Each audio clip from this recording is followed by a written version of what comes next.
What shall we say then? Shall we continue in sin that grace may abound? Tayo po mag-pray.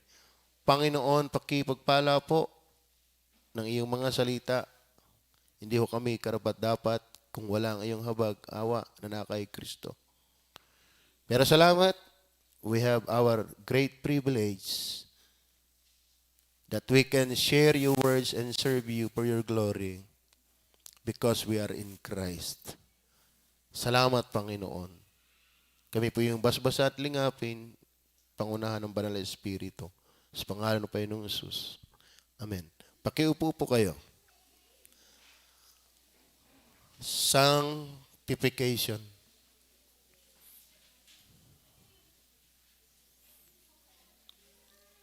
Ang sanctification, mga minamahal, ang kahulugan po nito ay ito. Pakilagay natin. Kahilira po ang salitang sanctification sa kabanalan ng Diyos. Pag sinabi po sa Tagalog, pinapaging banal. Kay Kristo, tayo po'y pinapaging banal. Pero ganito po ang ibig sabihin ng sanctification. To sanctify in the Bible is to set apart from common use to God. Pag sinabi po ikaw ay sinsanctified, ikaw po ay ibinukod mula sa karaniwang gamit papunta sa pagiging kagamit-gamit sa Diyos. Lahat ng tunay na anak ng Diyos na naligtas ay inihiwalay sa masamang mundong ito. Ibinukod. Are you with me? We are now no longer in this evil world system. We have been set apart, sanctified for God's use. That is the sanctification. Ibig sabihin, dating hindi ka ligtas, ginagamit ka ni Satanas, dapat Diyos na ang nagamit ngayon. Yan po ang pinakasimpleng pakahulugan. Ayo ba ang ating buhay dati ay ginamit ng kasalanan, ginamit ng kadiliman, ginamit ni Satanas? Yan dati. Pero kung pag naligtas ka na, Diyos na dapat ang nagamit sa iyo. That is sanctification. Naintindihan niyo ba yan? Kasi malalalim po ang termino sa Bible, di ka? May justification, may glorification, may regeneration, may expiation pa, may propitiation. Ay pagka hindi natin na ipapaliwanag yun, ano gayon? So, ang simpleng pakahulugan, pag sinabi sanctification, dati kang ginagamit ng mali, dapat gamitin ka ng tama. Yun lang ang pinakamababaw na pakahulugan. Tama? Okay, ano pa? When something is sanctified, it becomes God's special possession. Kapag ang isang bagay ay pinapaging banal, ito'y pag-aari ng Panginoon. Kaya siya dapat nagamit. Para bang ang ganyan? Doon sa tabernakulo, mayroon talagang sanctified na mga gamit. May kutsara doon, ginto. Yun talaga yung ginagamit sa tabernakulo. Hindi yun for public use, for private use, for sanctuary use. Yun ay sanctified objects. Ano nyo ba yan? Kaya tayo may mga holiday. Alam nyo ba ang IBD ng holiday? Yun ay special day. Set apart day for special use. Di ba? Halimbawa, ang dami natin mga holidays, di ba? Pero hindi naman lahat holiday. Mahirap na yung ganyan. Lugi ang kampanya niyan. Meron talagang set apart day for a special purpose. Every genuine believers are set apart for God's purpose. Tama ba? Kaya sa damit. Sana ang ating damit, may sanctified dress. May sanctified clothes. For Sunday use only. Tama ba? Para yung ating Lord's Supper, yung baso dyan, ang bili natin, hindi yan kung saan-saan gagamitin. For Lord's Supper use only. Meron nga sasakyan for official use only. Pero kung sino-sino man nagamit. Pag sinabi sanctified, mga minamahal, ikaw ay tinubos, ikaw ay iniligtas, ikaw ay hinirang, pinagpala, niligtas, you're for God's use only. Tama? Sana Diyos talaga ang nagamit sa atin. At tayo handang magpagamit sa Kanya. Tuloy natin. It become God's special possession. Those who are united to Christ, effectually called and regenerated, having a new heart created in them, are sanctified. Are you with me? Kayo ba'y kaisa na ni Kristo? Kayo ba'y tinawag na ni Kristo? Kayo ba'y pinanganak ng muli? Kayo ba'y may bago ng puso sa inyong buhay? Then, you're set apart for God's use. We are now no longer for Satan's use. Are you with me? Kaya mga kapatid, ang magsamba at sumimba dapat likas ng gusto natin dahil tayo sa Diyos. Okay, yun po. Sana maintindihan ito. So, pag nabasa niyo po yung sanctification sa Bible, kasi ang dami dyan sa Tagalog, pinapaging banal, ang ibig sabihin lang na yan, dati ako'y ginamit ng mundo, ako ngayon dapat gamitin ni Kristo. Tama? Dati ako'y ginagamit ng mali, dapat ako'y gamitin ngayon ng tama. Kung ako'y talagang kaisa na ni Kristo. Kung talagang ako'y tinawag na ni Kristo. Kung talagang ako'y anak na ng Diyos. Kung talagang bago na ang aking puso. Huwag mong pilitin yan hanggat di ka ligtas, mabibigo ka. Pero hindi ka na dapat pilitin kung ligtas ka kasi kusa yan. Tama ba? Okay. Yan po ang kahulugan. Number 1, natin kukuhanin. Basahin po natin ang verse 1. What shall we say then? Since we are sanctified, we have been sanctified. Ano yung, actually, sa Romans chapter 6 yung ating context. Ang sabi ng verse 1, ito po yung inaasahan since we are for God's use. Purification creates of sanctification. Purification creates of sanctification. Ibig sabihin, kapag sanctified ka, yung sanctification yan po ay maglilikha para mabuhay sa kabanalan. Yang pong sanctification, yamang tayo po'y tinawag ng Diyos, yamang tayo po'y inuugnay na kay Kristo, yamang tayo ipinanganak na ng Diyos, yamang tayo ay binigyan at nilikhaan ng bagong puso, that principle, that truth happen to every genuine believers creates purification. Ibig sabihin, dapat ang sanctified hindi na nabubuhay sa dating buhay. Are you with me? Tingnan niyo po, what shall we say then? Shall we continue in sin that grace may abound? Kasi mamaya tutunghayin din natin, sisilipin din natin ng konti ang chapter 5. Kasi sa magitan ng pagsagana ng kasalanan, sumagana ang biyaya. Pero ngayong nasa biyaya ka na, kailangan pa bang tayo ay mabuhay sa kasalanan para sumagana ang biyaya? Yan ay tanong. Pero sabi ng verse 2, sinagot niya ng verse 2. Ano po sabi ng verse 2?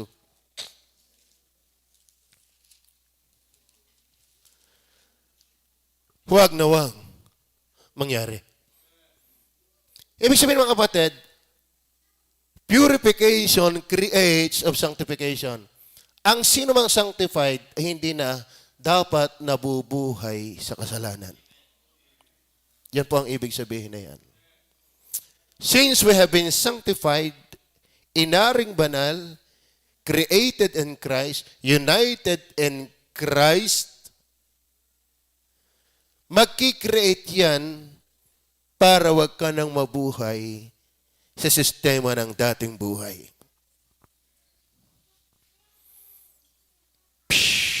Amen? Sanctification is used of being set apart in one's practical conduct from sin to righteousness in a progressive manner in the Christian life. Ayun kapatid, kapag ikaw talaga alam ka namang ikaw ay kaugnay ng banal, mananatili ka sa mali. Hindi ho tama yun. Tama ba? Hindi ko sinasabing ang buhay hindi nagkakamali. Pero hindi ka na dapat pagharian ng mali. Iba ho yung nagdudumain ang kasalanan. Parang ang hari pa ng buhay ay ang kasalanan. Hindi. Dapat ang naghahari na sa atin ay yung biyaya at katwiran. Since we have been sanctified. Are you with me? Expected po yan. Yun po ang malilikha ng pinapaging banal kay Kristo. Ang mabuhay sa kakaibang buhay. Hindi ko po sabing buhay na walang mali. Pero halata mo pa rin yung sanctified sa pagkakamali. Ang bigat. Tama ho ba? Kasi hanggat tayo po'y nasa lupang ito, tayo talagang magkakamali pa. Pero hindi na tayo nabubuhay doon. Tama ba? What shall we say then? Shall we continue in sin, that grace may abound? Huwag naman mangyari. Tayo mga patay na sa pagkakasala, paano nga tayong mabubuhay pa riyan? Being in Christ or united in Him by faith, godliness is expected at hindi na dapat nabubuhay sa kasalanan. Nagkakamali na lang pero hindi nabubuhay sa kasalanan. Sapagkat ang Bible din naman nagsabi na kung tayo magkasala, meron tayong tagapamagitan. Tama ba? So, bagaman ayaw na tayong dapat magkamali, pero nandun din naman yung turo, kung tayo magkamali, meron tayong tagapamagitan. At tayo po'y, hindi lang tayo na-witness ng mga heroes of faith, na-witness din tayo ng mga anak ng Diyos na nagkakamali. Tama ba? Si Samson ay anak ng Diyos. Siya nagkamali. Si Solomon ay anak ng Diyos. Siya nagkamali. Tama ba? Si David ay anak ng Diyos. Siya nagkamali. Tama ba? Si Pedro ay anak ng Diyos pero siya nagkanulo. Pero, tingnan niyo po ang kanilang buhay. Kaya nga mayroong Psalms 51, yun ang record kung paanong tumangis si David sa kanyang kasalanan. Iba yung nagkakamali kaysa nabubuhay ka na sa kamalian. Iba yung nadadapa kaysa ikinaglulubalob sa putikan. Iba yung natilabsi ka ng putik kaysa ikaw yung nagtatampisaw sa lubluban ng kalabaw. Naintindihan nyo ba gayon? Bakit yun po ang inaasahan? Kasi ang tunay na anak ng Diyos, sanctified.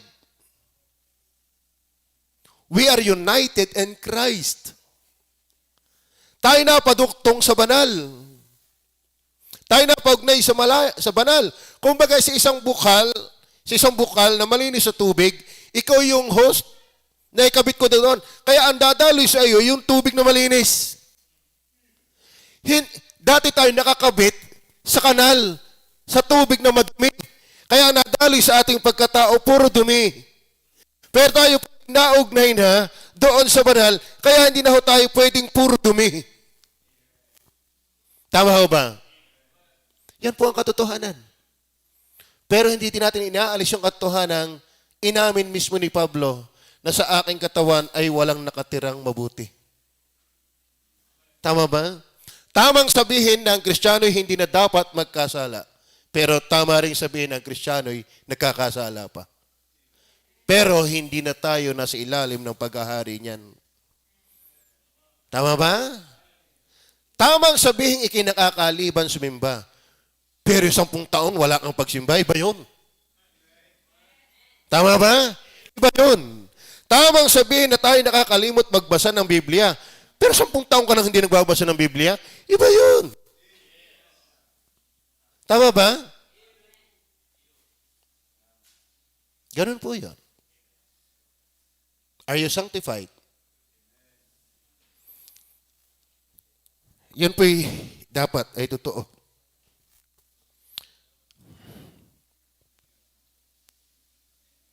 Bagaman hindi sakdal dahil sa natitira pang masamang likas ng kasalanan na inamin mismo ni Pablo na ito yung nagnanasa ng laban sa Espiritu, na ito malimit pa rin nananaig sa buhay ng Kristiyano, pero dahil sa pagiging kaisa ng Panginoong Hesus, justified by faith, na kung saan ground ito ng sanctification, sa tulong ng biyaya ng Banal na Espiritu, ng kanyang mga salita, ay lumalago sa kabanalan, sa kanyang biyaya. Walang Kristiyanong mananatiling zero sa kabanalan. Dahil si Kristo, yung pulsuhan ng kabanalan, nakakabit ka doon. Tama ba? Tama ba? Sana maliwanag po yan. At alam niyo ba yung sabi ng 1 John chapter 5 verse 4? Ganito po ang sabi ng Bible. For whatsoever is born of God, are you being born of God? Overcome it, the world. Kapag anak ka ng Diyos, ikaw yung umuultaw sa bulok na mundong ito. Amen? Kasi you have been set apart by God and for God. Ang bulok na mundong ito ay nabubuhay sa kabulukan.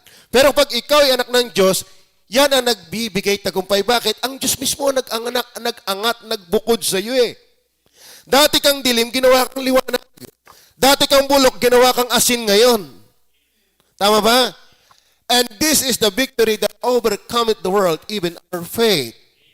If you have been born of God, if you are really believers of God, you have been set apart by God and for God, and God enable us to live differently. Are you with me? Tama.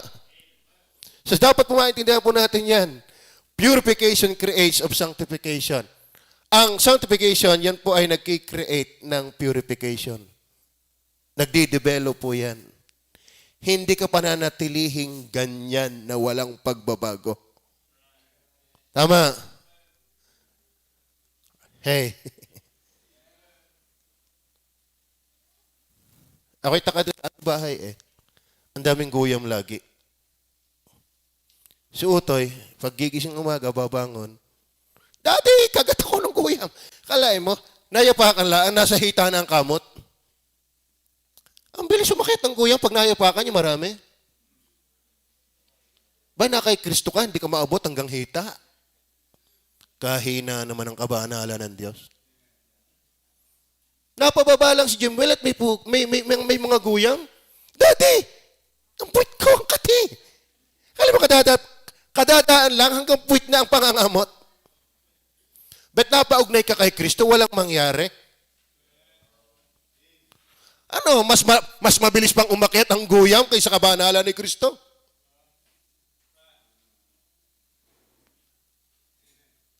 Tama ba? Kaawa ko naman nga pantal ay 3 agad.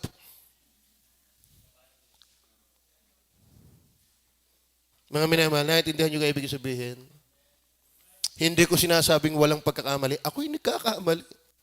Si David nagkamali. Si Jesus Christ lang hindi nagkakamali. Pero kung paano tayo kinulapulan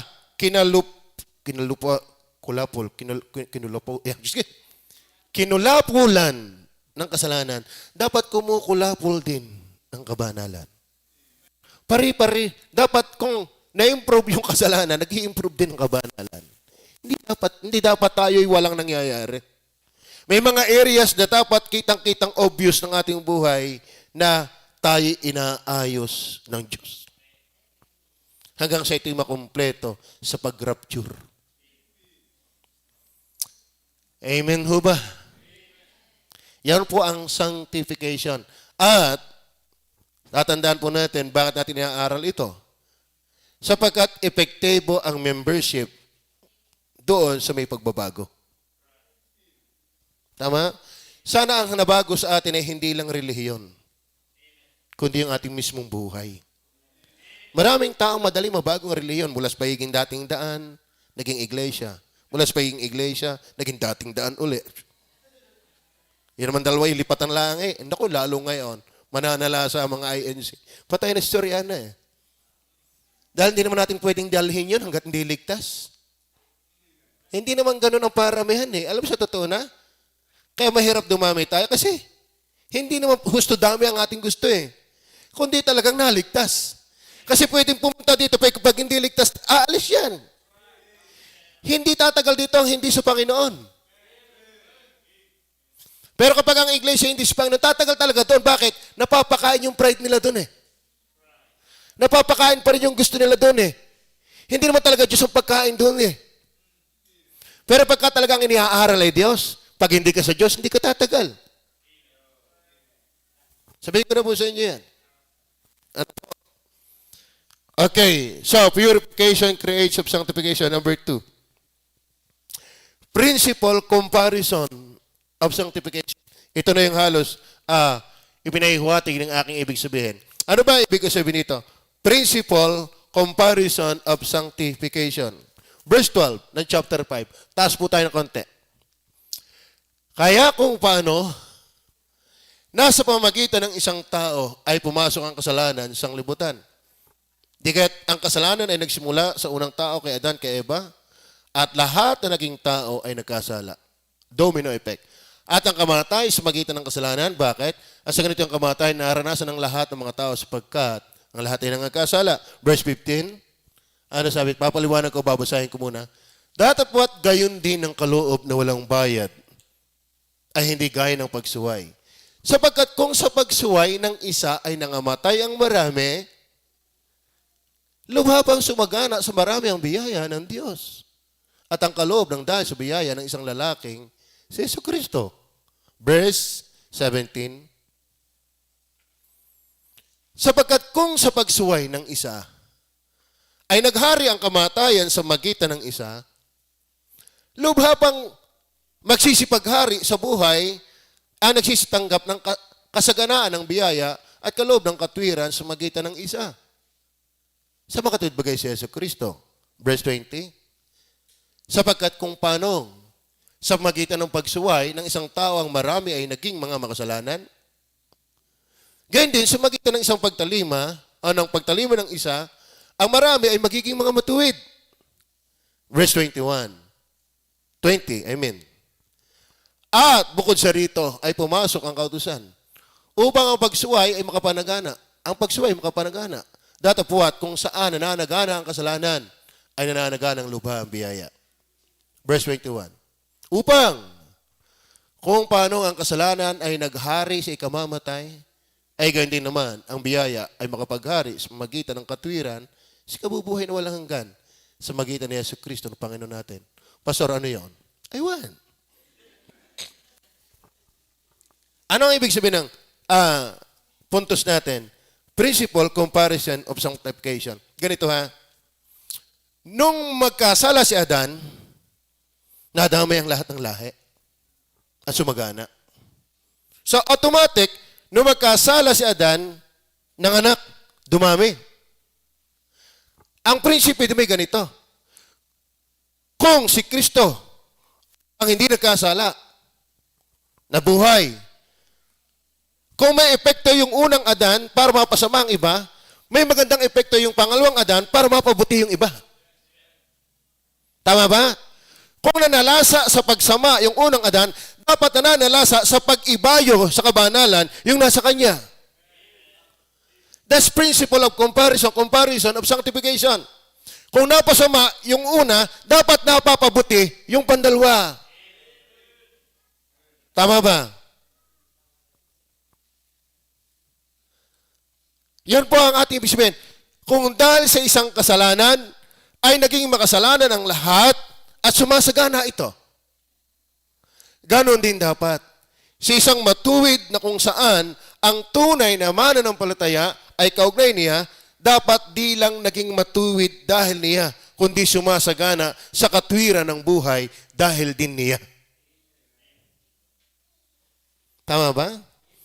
Actually, lahat ng makasalanan, hindi lang naman naging makasalanan, kundi sumagana sa pagiging makasalanan. Tama ba? Saan ba nagsimula ang simpleng kasalanan? Simpleng, humanly speaking. Sa pagkain lang naman pinagbabawal, pero lumala ng lumala, di ba? Hanggang sa kanyang mga anak nakita, nagpatayan yung dalawang magkapatid.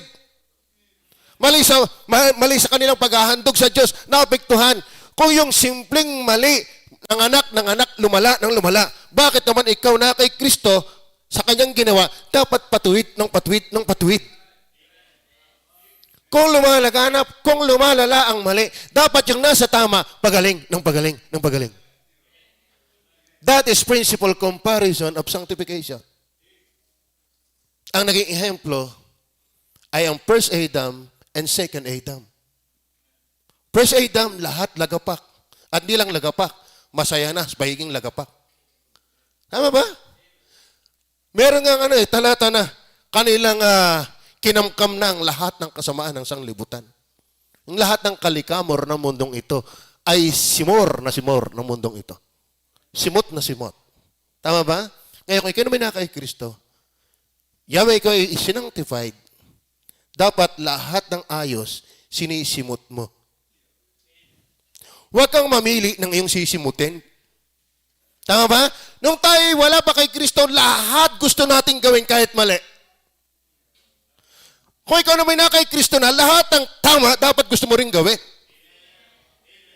Huwag kang mamili. Gusto ko lang sa umaga ayaw ko sa hapon. Hindi ganyan. Hindi ganyan. Dahil nung tayo wala pa kay Kristo, lahat hanggat kaya mo, gusto mo. May sigarilyo ka na, may alak ka pa, may babae ka pa, may sugal ka pa, lahat ng kasalanan, gusto mo dahil makasalanan ka Ngayon kung ikaw ay anak na ng Diyos, pinatino ka na ng Diyos, huwag kang mamili ng tama. Dapat lahat gusto mo yung tama.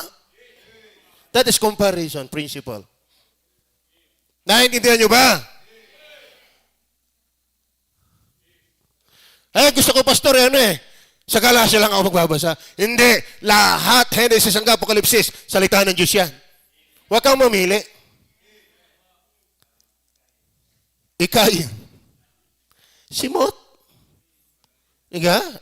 Ay, lalo pagkahandaan, diga? Sasabihin mo nga kayo may pinipili. Okay ako sa apritada. Okay ako sa humba. Okay ako sa embutido. Diga? Di mamaya na lang magkaintindihan pag uwi ng bahay. Pag anak ka ng Diyos, huwag kang mamili ng dapat mong gawin. Basta tama, dapat gusto mo.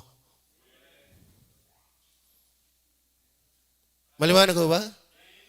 Maliwanag ho ba? Naku, ako pastor yan Ang tipo ko lang ay umaga, ay sa hapon ako hindi Oy, huwag niyong pipilitin na talagang tayo magkakagulo. Sino ka naman?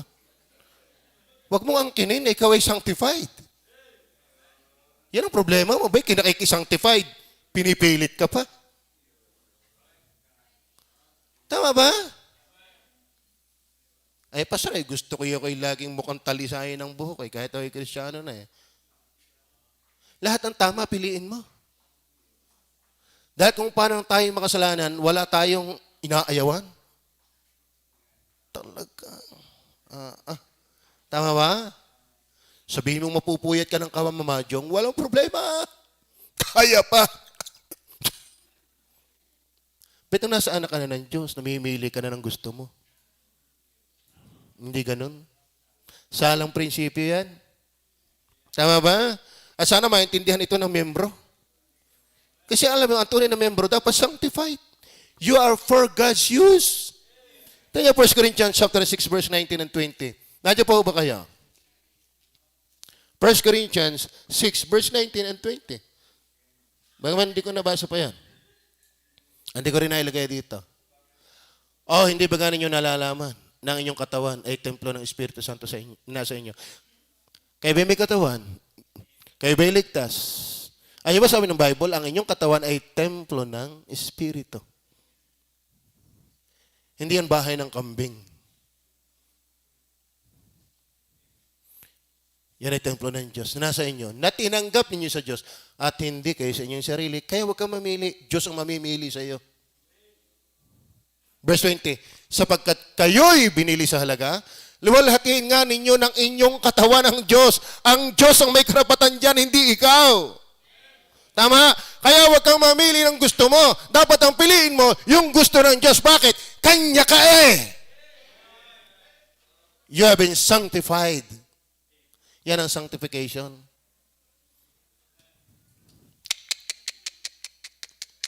Nagkakamali ba tayo? Yes, inamin ko niyan kanina pa. Pero ibig sabihin ba na yun, hindi na tayo pipili ng gusto ng Diyos? Pinili ka ng Diyos para piliin mo ang Diyos. Hinirang ka ng Diyos para hirangin mo ang Diyos. John 15:16. Ngayon kung hinirang ka ng Diyos at ayaw mo pa rin hirangin ng Diyos, hindi ka tunay na hinirang ng Diyos. Maliwanag ho ba kayo? We are for God's use, not for Korean use, not for computer games use, for God's use. Are you with me? Masakit ba? Hindi pa ako nasigaw masyado, masasaktan ka na. Ang salita ng Diyos talagang dapat makasakit. We are not here to be entertained. We are here to worship the Lord. Tama ba? Sana po maliwanag. Tignan niyo po ang Romans 6:19. Tignan niyo po ang Romans 6:19. Nagsasalita ako ayon sa kaugalian ng mga tao dahil sa karupukan ng inyong laman. Tingnan niyo ha. Marupok ang ating laman. Ang tao ay marupok, kay daling lumimot sa Diyos na siyang may dulot. At totoo naman po yan. Siya nag-aakalang nakatayo ay mag-ingat, baka siya'y mabuhal. Unahan mo na ang Diyos, magmakaawa tayo sa Diyos. Ngayon, ano sabi? Sapagkat kung paanong inyong inihandog ang inyong mga sangkap ng katawan na pinakaalipin ng karumihan at ng lalo't-lalong kasamaan, di ganyan ang ating buhay dati. Tayo hindi lang nagkasala, nagpagamit na sa kasalanan. Gayon din ihandog ninyo ngayon ang inyong mga sangkap na pinakaalipin ng katwirang, si kababanal. Kung tayo noon ay nagpakasira, edi tayo ngayon magpakaayos. Yan ang comparison principle. Are you with me? Kung si Adan noon, inalipin, binusabos, sinira, nasa ikalawang Adan tayo kay Kristo. Dinala tayo sa katwiran, magpakaigit tayo sa katwiran. Huwag kang mamili ng gusto mo. Yung iba namimili pa ng pastor. Ang gustong pastor yung mabait. Alam mo, sabi nga ni saan ba yun? Nilagay ko ba yon? Maganda yung nakita kayo na kay MacArthur. Nabasa niyo ba yon? Nagbabasa ba kayo? Yun mention ng tanong eh. Nagbabasa ba kayo? Sabi niya, marimit daw na soft preacher, matigas ang puso. Pero pagka hard preaching, malambot ang puso ng tao. Tama ba? Eh minsan, may mga tao na mamimili na preacher. Iyo, kuya, tapang niyan. Kanya. Alam mo, pag anak ka ng Diyos, wala kang karapatang mamili. Basta salita ng Diyos, gustuhin mo yan. Tama ba? Pag napapunta naman sa bait-bait, arin naman, walang kasigaw-sigaw eh. Saan ka pupunta? Tama ba? Ang hanapin mo yung aayusin ka ng Diyos. At para ka maayos ng Diyos, tandaan mo, dapat ikaw ay ligtas. Hindi ka maayos ng Diyos hanggat hindi ka pa Kanya. Pero kung Kanya ka, kukumpunihin ka niya. Tama ba? Number 3. Probable causes of sanctification. Probable causes of sanctification. Ibig sabihin, mga minamahal, may mga posible talagang dahilan kung bakit tayo ay nabubuhay ng set apart. Since we have been set apart, we ought to live being set apart. And that is probable. Ito po'y pwede. Are you with me? Ilan po mga dahilan? Basahin po natin. Huwag mo na sabihin, ay, hindi ko kaya, pastor, eh. Ako'y nasanay na din, eh. Ano kapatid, magpakahina-hina natin. Kung may Kristo ka, kaya mo. Sabi ni Pablo, I can do all things through Christ which strengtheneth me. But ang sabi ng John 15 verse 4 and 5, I can do nothing without Christ. we can do nothing without Christ. But we can do all things through Christ. Hindi naman ito pabilisan eh. Ang mahalaga, may nagaganap. Tama ba? Huwag kang magmadali. May panahon. Wala namang pagkatanim ng palay, aanihin na agad. Wala namang pagkatanim ng niyog, namumuwig na agad. Wala. Pero aasa ka, pag talagang napatanim yan, susuhay yan. Hindi man mabilis, pero susuhay. Pagligtas ka, walang mabilis instant perfection. No, hanggat tayo marapture, wala niyan. Ang idea ng perfection, maturity. Not necessarily mean without fault, without sin. Kundi maturity. Are you with me? Walang napatanim na namumunga na agad. Pero magkakaroon ng development. Yung iba, ibang mag-handle ng hiya eh. Nakakahiya, hindi na ako sisimba. Hindi yun. Mas nakakahiya kung hindi ka sumimba. Wala naman ditong perfect. Magaling lang magdala. Hiyang-hiya ka sa tao, hindi mo alam siya, may hiyang-hiya na rin. Tama ba? Ikaw ay alangang-alangal, ako'y pamali-mali. Yung kakamay sa iyo, bat-bat din ang mali yan, nagpapatuloy lang. Tama ba? Kasi yun ang maturity. In spite na pamali-mali, nagpapatuloy, maturity yun, hindi hypocrisy. At tayo hindi lahat ganun. Pero tayo lumalaban, kaya dapat maging ganun. Tama ba? Akala nyo ka dito kami totoong napakasasanto na. At may mga bilog din bilao yun. Our holiness is Christ. Yan po ang sabi ng 1 Corinthians 1:30. Pero hindi naman ibig sabihin, dahil si Kristo ang kabanalan ko, hindi na magbabago. Hindi. Yun nga ang source. Yun nga ang cause kung bakit tayo dapat may development. Tama ko ba? Basahin po natin.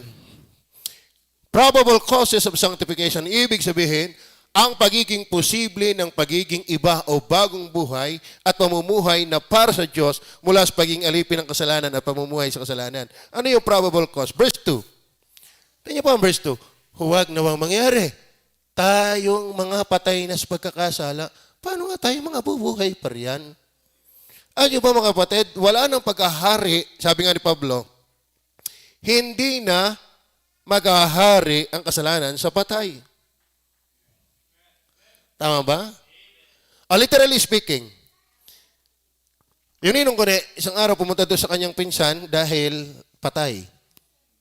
Okay. Yun bang patay? Nagre-request pa, dalhan mo ako ng video clip. Yung mga sexy ang nandoon. Wala nang ka-desire ang patay. Hindi na siya aanurin ng kasalanan dahil siya ipatay. Hindi na siya paghaharian ng kasalanan dahil siya ipatay. Ano ba ang kamatayan ni Kristo naging kamatayan natin? Kaya hindi na pwede maghari sa isang na kay Kristo ang kasalanan. Hindi na. Iba yung naghahari kaysa nagkakamali. Maliwanag ba? May probable cause of sanctification. Kasi patay na tayo sa kasalanan. Paano nga tayo mabubuhay pa dyan? Tama ba? Walang patay. Nabubuhay pa. Patay ka na, ba't ka mabubuhay pa dyan? Pag sabi mabubuhay, lifestyle, yung parang walang nangyari. Maliwanag ho ba? Nakakaabot ho ba? Sabi nga sa inyo kaninang umaga, ang anak ng Diyos, pahirapang umubos ng isang stick ng sigarilyo. Pero ang hindi anak ng Diyos, kahit isang kahabitin. Tama? Kasi mabigat na ang kasalanan sa nasa kay Kristo. Hindi na kasi naghahari sa kanila yan. Tama ba? Kasi patay ka na dyan. Yan ang probable cause of sanctification. Kasi we are now no longer living after sin, but dead in sin. Tuloy natin ang talata. Nandiyan po ba kayo? O hindi ba ganun yung nalalaman na tayong lahat ng mga nabautismuhan? Kay Kristo Jesus ay nangabautismuhan sa kanyang kamatayan. Kung paano si Kristo yung namatay, di ba? Inilibing sa lupa. Nung tayo manampalataya kay Kristo, ipinapahayag niya sa tubig ng bautismo na tayo namatay nakalakip niya. Sa totoo na, ang kinamatayan naman ni Kristo, hindi kanyang kasalanan, kasalanan natin. Yun ang kinamatayan ni Kristo, yung kasalanan natin, hindi kanyang kasalanan. Kaya kung namatay na si Kristo sa ating kasalanan, hindi na tayo mabubuhay doon. Tama ba? Nasa atin na lang yung mga salagimsim. Kumbaga sabi ng ninong ko ni, kumusta kayo pag natrangkaso? Ayan, may kaunti pang halimhim. Ano yung halimhim na yun? Kumbaga, sa trangkaso, malalang trangkaso, ay may paubo-ubo na lang kaunti. May pasinga-singa na lang kaunti. Pero yung kasagsagan ng trangkaso, wala na. Yun ang ibig sabihin niya, kaunting halimhim na lang. Yan ang bukid yung mga salita, mga halimhim. Tayo mga batid, sa kasalanan, halimhim na lang. Magaling na tayo sa sakit. Are you with me? Pero kung ikaw may puro pang sa kasalanan, you're not yet sanctified. Halimhim na sa atin. Halimhim. Tama. Isang araw pag nag-rapture, halinghing ka sa galak.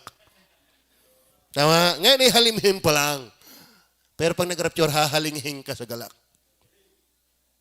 Ngayon, Valentine. Tingnan niyo po magdiwang ang Valentine. Nako naman. May asawa na naiki-Valentine pa. Diskuhan, sensual, kalaswaan. Yan po yan. Kaya mamaya malalaman po natin. Alam sa totoo na buhat na ako'y maging ligtas, wala nang kadating-dating sa akin yung mga ganyan. Lalo't walang makagusto. Talagang sinamantala na nakikibulaklak din mo, wala pa rin eh.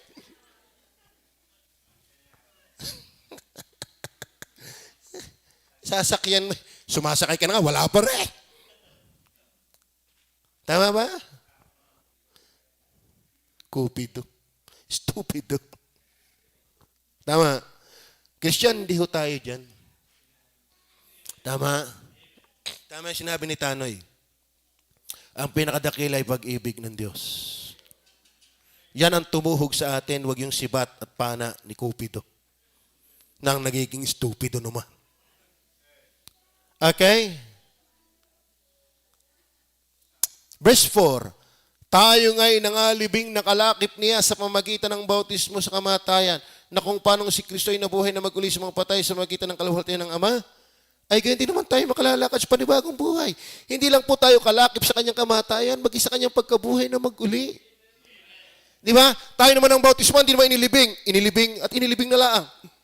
Hindi. Abay, kahirap naman hindi ka na iniahon. Di ka? Nung ikaw ay inilubog, ang sabi, inilibing. Blok, blok, blok, blok, blok, blok, blok, blok. Ay, na eh.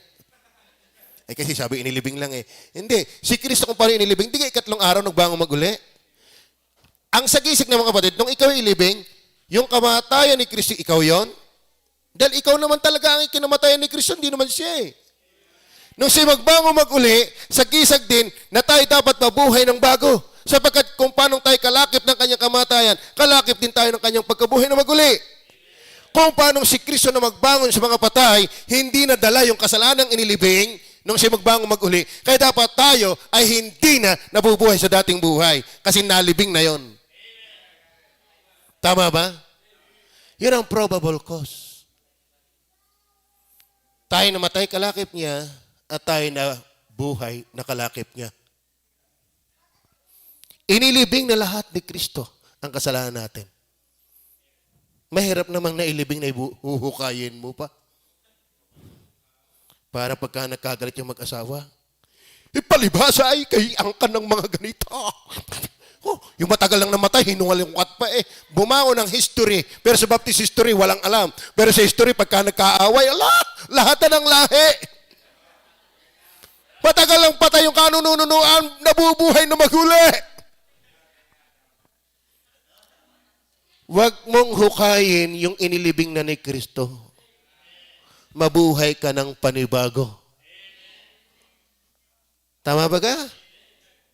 Yan ang probable cause of sanctification. We died together with Christ and resurrected also together with Him. Amen? Verse 5. Sapagkat kung tayo nga ay naging kalakip niya dahil sa kawangisan ng kanyang kamatayan, ay magkakagayon din naman tayo dahil sa kawangisan ng kanyang ay na maguli. Naalalaman natin na ang ating datihang pagkatao ay kalakip niyang napako sa krus. Di ka? Nakapako na sa krus, may alpas lagi ay nakapako na. Kala mo nakapako na, nakalibing pa. Kaya hindi na tayo pagkaharian yan, halimhim na lang. Tama ba?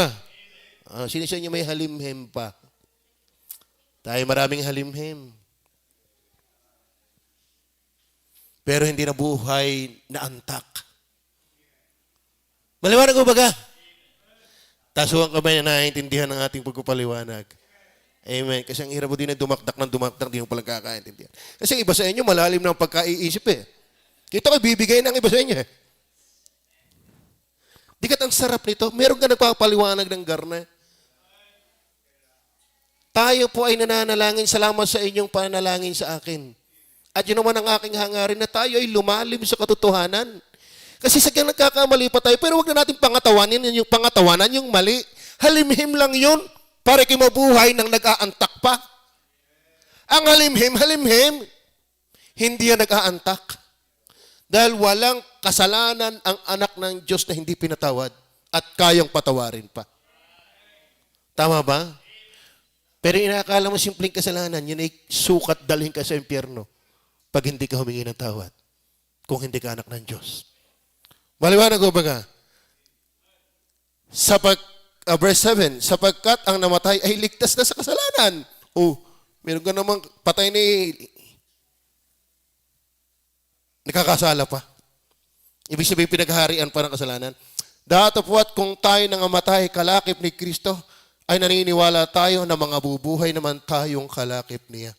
Naalala natin, si Kristo na nabuhay na maguli sa mga patay ay hindi na mamamatay. Walang part 2, death of Christ. Siya may isang namatay at hindi na uulit. Kaya dapat si Kristo na siyang ating kamatayan, hindi na tayo talaga nabubuhay dun sa uli dati. Tapos na yun. Halimhim na lang yun na andoon. Tapos na yun. Tapos na ang unang yugto ng iyong buhay. Ang pangalawang yugto ng buhay mo ay kay Kristo na. Tama ba? Tapos na ang una mong aklat. Sarado na yan. Walang kaganda-gandang basahin. Nagsimula ang iyong pangalawang yugto ng buhay nung ikay masanctified kay Kristo. At yan dapat pakapalin mo yung aklat dahil masarap basahin yung laman ng aklat na kay Kristo. Tama ba? Tama na yung part 1.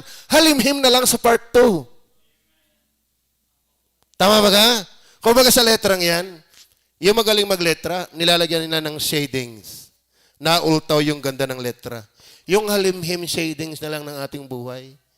Hindi yung highlight ng ating buhay. Are you with me? Tama ho ba? Datapwat kung tayo nang matay. Verse 20. Sapagkat ang kamatayan ay kinamatay niya, ay kanyang kinamatay na minsan sa kasalanan. Datapwat ang buhay na kanyang kinabubuhay, ay kanyang kinabubuhay sa Diyos. So ang ating kinabubuhay, since we have been sanctified, that must be for God. Are you with me? Huwag kang mamimili. Kung gusto mo. Sundin mo ang Diyos sa iyong buhay kung kanya ka talaga. Kaya verse 12, huwag ngang maghari ang kasalanan sa inyong katawang may kamatayan upang kayo magsisunod sa kanya mga pita. Huwag na maghari, halimhim na lang. Tama ba? At we cannot deny the fact na meron tayong pang evil nature. Pero dapat halimhim na lang yan. Hindi na yan nag-governing. Hindi niyan ang nagmamanibela ng iyong buhay. Si Kristo na ang driver dapat ng ating buhay. Hindi na ang kasalanan. Are you with me? Verse 18. At yamang pinalaya kayo sa kasalanan, ay naging mga alipin kayo ng katwiran. Na iba na eh. Dati alipin ka ng kasalanan, abay alipin ka ng inang katwiran. Tama? Kaya mayroong probable causes why we should live different in this world. The core, the essence of sanctification. Patay na sa kasalanan, kalakip niya, nabuhay na kalakip niya, wala na sa ilalim ng paghahari ng kasalanan. In fact, sabi diyan, wala na sa ilalim ng kautusan, nasa ilalim ng biyaya sa paghahari ng katwiran. Are you there? Then number 4. Sa book of Romans chapter 6. Sanctification. Number 4. Physical consecration of sanctification. Physical consecration of sanctification. Okay. Ano ibig sabihin niya, Pastor? Para maging makatotohanan, yung totoong naganap na sanctification at lumago tayo doon, yung ating katawan, ihandog natin. Tama ba? Ayun, naintindihan niyo ba ako? Okay. Dati, nang tayo wala pa sa kaligtasan, ang ating katawan alipin ng kabulukan, ng kasalanan. Saan mo ginagamit ang mata mo noon kay unbeliever pa? Saan mo ginagamit ang tenga mo na kay unbeliever pa? Saan mo ginagamit ang kamay mo na kay unbeliever pa? Saan mo ginagamit ang katawan mo na kay unbeliever pa? Inihahandog mo yan sa kamalian. Ngayon, ihandig mo sa Diyos para sa paglago sa kabanalan. Tama ba? Basahin po natin ang talata, verse 19 hanggang 22. Huwag kang umasa ng paglago kung di mo pinagagamit yung katawan mong yan. Paano ka maaalis sa tayo mo kung hindi ka man nga naalis? Tama ba? Teka pa na mag-aanting. Nalagyan ng kalamansi, iba'y nabuhay, nabili tuloy. Nalagyan ng kalamansi yung binhi. O inapagalaw ng kalamansi, binili ng inay pampahiyang daw sa tindahan. Yun. Wala na kami tindahan ngayon. Ano sabi? Nagsasalita ako ayon sa kaugalian ng mga tao dahil sa karupukan ng inyong laman. Sapagkat kung paanong inyong inihandog ang inyong mga sangkap ng katawan na pinakaalipin ng karumihan. Di ba? At ng lalong kasumaan. Sabi ko nga sa inyo, hindi tayo nagkasala. Nag-improve pa sa kasalanan. Tama ba? Nagpakagaling pa eh. Hindi lang tayo malisyoso. Pinangangatawanan pa yon. Diba? Gayon din naman ngayon, ihandog ninyo ang inyong mga sangkap na pinakaalipin ng katwiran sa ikababanal. Ibig sabihin, kaya ikaw ay napasama, pinagamit mo ang katawan mo eh. Di ka na may bubuti ng bubuti, ipagamit mo din yung katawan mo. Tama ba? Ay pag sa kasalanan ay sipag na sipag, pag sa kabanal ay pangkal, paano ka mangyaya? Paano mag-i-improve yan? Tama ba? Are you with me? Tuloy po natin. Ang sabi ng verse 20.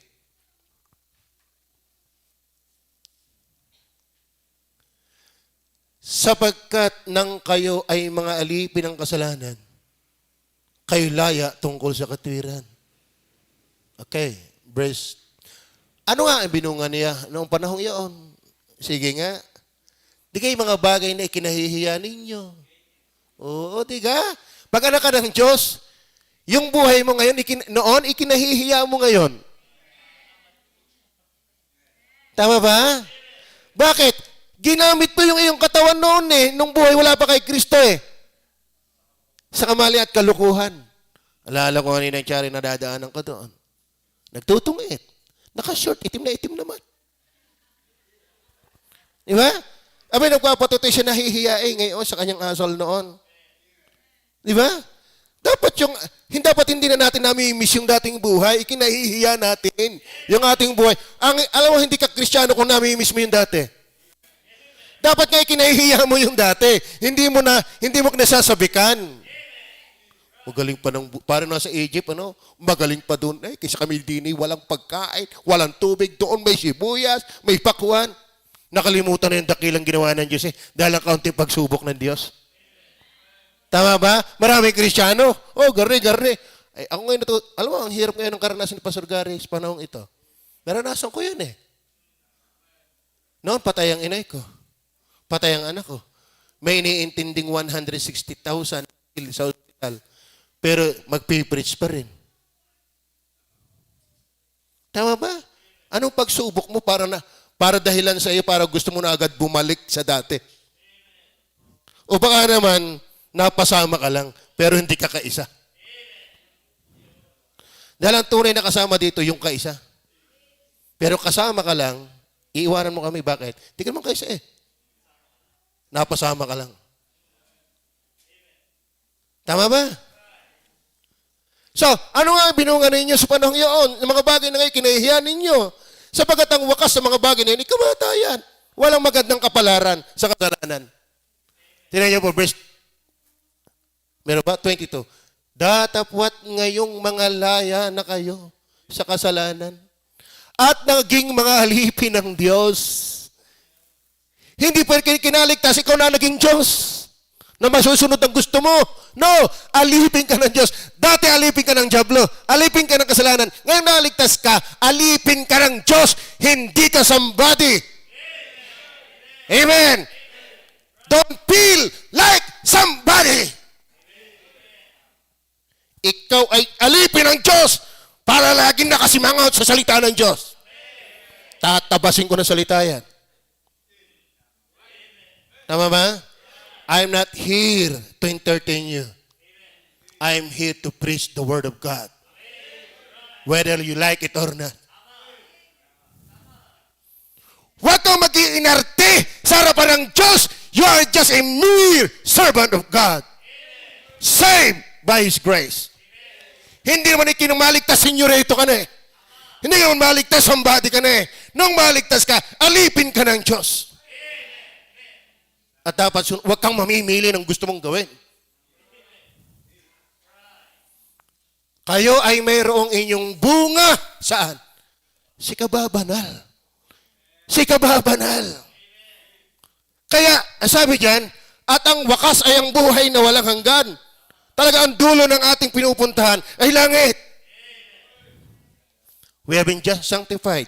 Ano sabi pa? So ano punta sa atin dito mga minamahal? Kung paano ang ating katawan ay ginamit sa pasama, ay gamitin mo ngayon sa ikababanal. Magaling kang umawit. Sumali ka sa choir. Mag-lip-sync ka dyan. Di ba? Magaling ka sa background. Sumali ka dyan. Any gifts, abilities na ibinigay sa'yo ng Diyos, use it for His glory. Why? You're God's servant. Amen? At makinig ka, you have no right not to listen. Huwag kang yayabang-yabang sa lugar na ito. Hindi mo ako pakain. Tama ba? Tama ba? At kung yan ang feeling mo, bukas ang pinto. Hindi ka bagay dito that you feel like somebody. We are all servants of God. Tama ba? Gawin mong kalooban ng Diyos, huwag ka mamili. Kung kinahabagan ka ng Diyos. Tama? Dito, wala. Walang pag-alingan dito. Pantay lang tayo. Kaya mensahe natin ng prayer meeting. Tunay pa na pala tayo, walang pagtatangi. Meron ganitong napakinggan eh. Bakit yung mga yan nagtatangi? Ikala ko walang pagtatangi. Bet sa kanya mo lang nakikita ang dapat i-apply. Dapat tingnan mo din sa sarili mo, dapat i-apply mo rin. Tama ba? Bakit parang pagka lagi sa iba mo nakikita yung aplikasyon na yun? Bakit sa iba hindi dapat lapat yon? Kung minamahal ka ng iba, abay magmahal ka rin.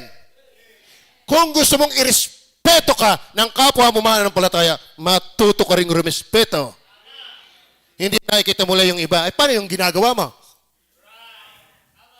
Kaya nga, love one another. Hindi lang ikaw ang mamahalin, magmahal ka rin.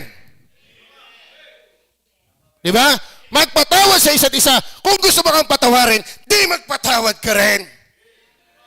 Kung gusto mong maging close sa isa, madali ka rin maging close. Ano sabi ng macho? Kung ano ang gusto mong gawin sa iyo ng iyong kapwa, ganun ang gawin mo sa iyo. Sa kanila. Ay, ang gusto mo, aabang-abang ka lang, di ka naman nagawa ng dapat mong gawin. Sala yan. Sala yan. Ang tunay na pananampalataya, dapat friendly. Tama ba? Hindi suplado. Supladita, hindi. Huwag kang magtatangi. Bagay ng iyong papakinggan, huwag kang magtatangi. Tama ba?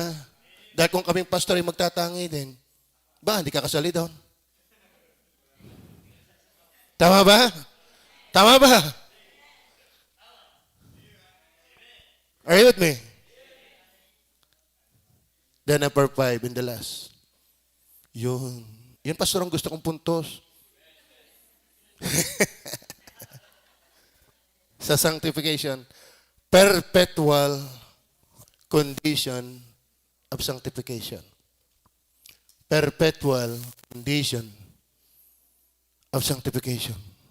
Ibig sabihin, mga kapatid, ang pagpapakabanal ay hanggang sa pagbabalik ng Panginoon. Hindi paglinggo lang. Minsan, ang dali ng maging banal pagkalinggo. Kumusta kaya Lunes hanggang Sabado?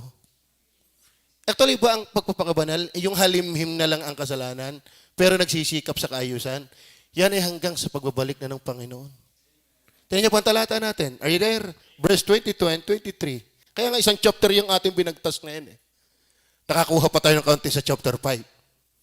Datapwat ngayong mga laya na kayo sa kasalanan at naging mga alipin ng Diyos, kayo'y mayroong inyong bunga sa ikababanal. At ang wakas, ayan sa Lunes. Amen? Tayo banal na. Ngayon, tapos na sa Lunes. Yun ba sabi ng Bible? Hindi. Kailan ang wakas? Ay ang buhay na wala hanggan. Ibig sabihin, ang ating pag-aayos hanggang doon, titigil lang pag tayo nasa langit na. Kaya pagdating ng verse 23, kanya po ang verse 23.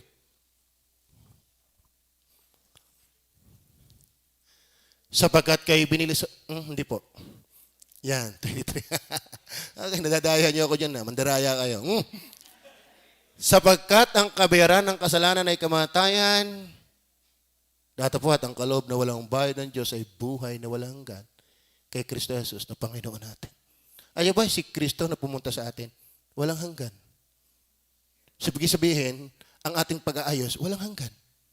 Nadatngan tayo ng walang hanggang ayos. Kaya hindi linggo lang ang pag-aayos. Walang hanggan ang pag-aayos. Tama ba? Kaya don't give up. Kaya tayo may halimhim pa, tuloy lang. Dahil ang pag-aayos, walang hanggan. Nadatngan tayo ng walang hanggang ayos, aayusin tayo hanggang tayo buhay. Hanggang sa datngin natin ang langit. Kaya huwag niyong isipin, linggo lang tayo mag-aayos. Tama? Minsan linggo na nga, di pa ayos. Tama ba? At huwag tayo, sagyang tayo gayon, magkakamali tayo. Lagi nila akong garni, lagi ako ng garni. Kaya nga si Kristo nasa iyo, aayusin ka niya. Magpaayos lang tayo. Tama ba? Sabi, the biggest room in this world is the room for improvement. The biggest room in this world is the room for improvement. Walang hindi maayos kung handang magpaayos kay Kristo. Tama ba? Walang tapos yan. Hanggat nagkakamali tayo, paayos tayo. Dito ako magtatapos. Wag ho tayong gumaya sa paltik. May dalawang klase ng paltik. Kayo ba yung nakagamit ng paltik? Maraming Kristyano, saltik sa kanila. May saltikin. Saltikin. Ang kailangan natin paltik. May dalawang klase ng paltik. Isang malubay. Hilahin. Wala ko Project nga natin yung microphone nakalagay na garne. Yung para ko pwede mag-uli-uli. Garne yan. Isang malubay na paltik. Ano kapag paltik ay malubay? Ang layo na naaabot ng bato, ng bala. Pero merong paltik na pundido. Ano yung pundido? Talagang isabog ng ay sa hirap anuhin. Nako. Pag tumama sa ibon, nakatila ang ibon. Bakit? Ang hirap ang hirap. Kaya ang lapit, ang lubay ng bato. Alam kung bakit ang bagal natin mag-improve? Pundido tayo eh. Nasukdo. Tama ang ninong ko rin daming alam eh. Sala sa halimhim ay sukdo. Ibig sabihin mga kapatid, yung pag ginila mo, ang daling masagad. Pero ang Kristiyano eh, nakaumaga, sagad na agad. Nakabigala ng offering, sagad na agad. Kumbaga, ang daling bigyan ng sukdulan. Maganda sa paltek ay yung, ikaw ang tatanungin hanggat may hilahin mo. Ay, nung bitawan, ikaw ang tinamaan. Ako'y malikot eh. Ako'y malikot ng bata. Uso na yung Sputnik. Yung Sputnik. Alam niyo ba yung Sputnik noon? Yung pinipit-pit na dulo. Tapos lalagyan ng kima. Kaya baka si Jumuel malikot eh. Ako'y malikot. Yung si Nani, napana ako na yan eh. Naihulog ko pa sa bintana. Magalat putik, ay talagang lubog ang ulo eh. Ay nung alisin, bilog na bilog yung pinagpataka ng ano. Ay kung ngayon ay alam mo, pag ako minsan ay nakahiga, ako'y napapagayan eh. Pag naaalala ko yung mga kawalang hiya. Laglag talaga si Ute eh. Napana ko rin yan. Pinakailan mo ko yung Sputnik ng kuya. Binanat ko. Ayaw ba ng bitawan ko? Yun, di tumama. Baong-baon. Hindi ako umiyak. Lalo ako mapapalo. Hinugot kong mag-isa. Sirit ang dugo, may dalang kaunting laman, walang nakalam. Ngayon ko lang sinasabi sa inyo. Ay sa takot ko, lumpong are, papaluin pa. Ayaw, maganda. Tayo po sana'y nababaltak ng Diyos. Alam mo minsan sa personality testing, halata mo yung pundi, madaling mapikon. Hindi ba kasabay sa biruan? Nasa maagad ang loob sa kaunting, di lalo na kung intention nga, minsan ay galaw lang eh. Tama ba? Dapat tayo sports. Hindi lang pang pamilya. Pang-sport pa. Tama ba? Ganyan dapat ang ating personality. Tama ba? Lalo pag sa Diyos, hindi tayo daktaing papaya. Hindi kinakailangan tayo haplusin. Naku, preaching, naku, tapang na naman. Hindi ako attend. Hindi ka lalagong Kristiyano pagkagayang ka. Tama ba? Dapat kaya kang baltakin. Kaya kang hilahin. Pag ibinato, pag binitawan yung pabalat, di tama sa iyong kadais. Yun, tapi siya ang mukha ng kadais mo. Are you with me? Maliwanag ko ba? Are you sanctified? Tayo manalangin. Sa araw po ng linggo, kami po'y malugod na nag-aanyaya sa inyo upang kami samahang mag-aral ng salita ng Diyos. Lalo na kung tayo po'y nando sa kalagayan ng kalungkutan, walang katiyakan at naghahanap ng tanglaw ng Panginoon. Dito po ay ating pag-aaralan ang Ebanghelyo ni Kristo upang sa pagtatamo ng kaligtasan, pagkaunawa sa napakarami pang katuhanan patungkol sa pagkaligtas ng ating mga kaluluwa. Meron din po kaming iba't ibang tinatalakay sa loob ng isang buwan. Maganda ho nating malaman sa evangelistic, sa worship service, gospel hour, and prayer meeting. Click lang po ninyo ang aming link at makikita po ninyo ang lahat ng mga topics sa aming tinatalakay sa loob ng isang buwan. Ako nga po pala si Pastor Roselo Pumia ng God Disable Baptist Church, Dagat Antay sa Batangas. Pagpalain po tayo ng Panginoon.